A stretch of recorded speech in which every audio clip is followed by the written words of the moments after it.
इंशाअल्लाह अगले 10 मिनट में हमारा रास्ता साफ हो जाएगा इंशाअल्लाह। और हम इस्लामाबाद की चौक की तरफ निकलेंगे और जब तक ये इम्पोर्टेड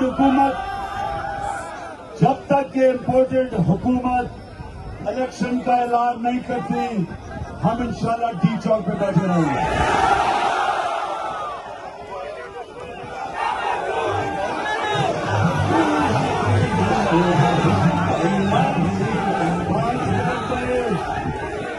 तैयारी कर लो, 5 मिनट में इंशाल्लाह इस्लामाबाद की तरफ हम रवाना होंगे।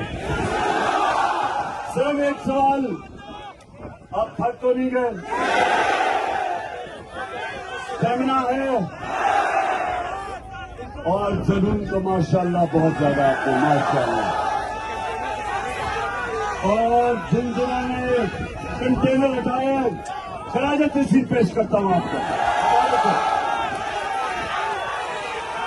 इमरान खान